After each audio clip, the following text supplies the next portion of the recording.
I was so junked up with chemicals, man, that I didn't know what feelings was. Dope told me when to go to sleep. Alcohol told me when to go to bed. Alcohol told me when to wake up. Drugs told me when to steal, when to lie, when to cheat, when to fight. It was my master, and I obeyed it faithfully. Houston Jaared grew up in a Christian home, but rejected his parents' faith for the sense of identity he found with drugs, alcohol, and gambling. He made fast cash manufacturing and selling meth, and before long, he was using his own product. I like the way I feel.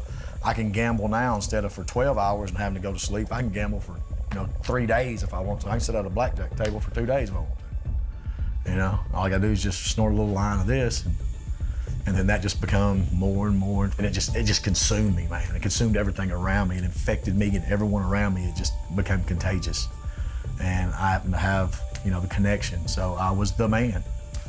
His meth empire grew through connections with a biker gang, but bad company and drug use led to fear and paranoia.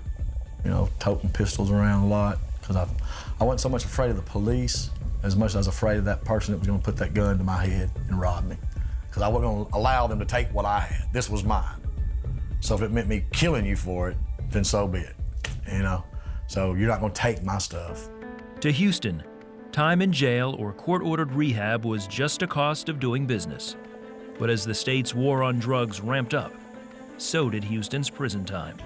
We was manufacturing meth that night, and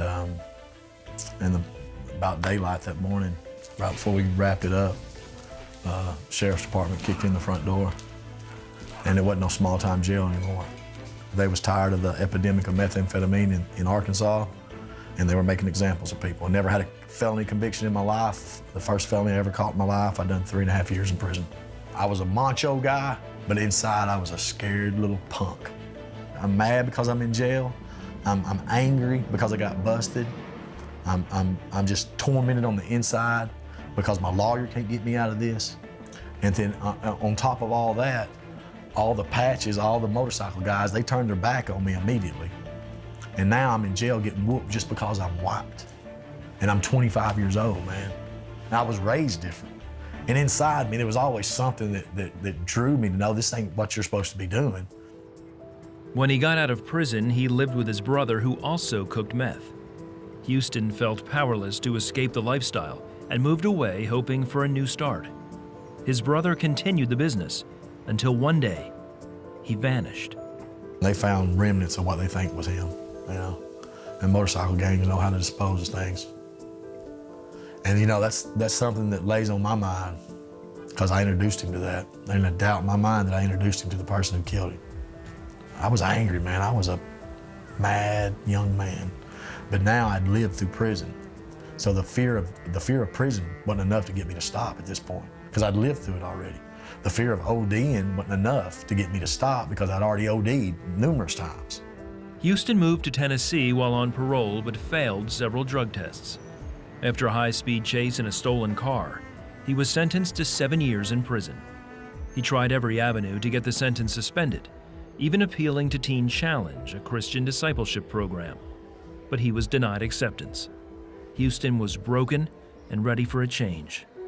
And finally, God got me in that small, still little place where I could hear his voice. And he said, come to me. He invited me to come to him. And I'll never forget it. I cried out to God and I said, God, help me. I was used up and washed up and stepped on. God put his arms around me, man. I felt the love of God. I was forgiven. I was stainless. I was forgiven. And I felt any kind of urges or of bondage, of drug addiction or alcoholism or just any life-controlling issue. I had so many of them. I was set free from it. It was just like a curtain lifted off of me, a 2,000-pound elephant off my back, and I just praised God right there in that cell. He began fasting and spent hours in prayer and Bible reading. He says the love of God finally filled the empty hole in his life.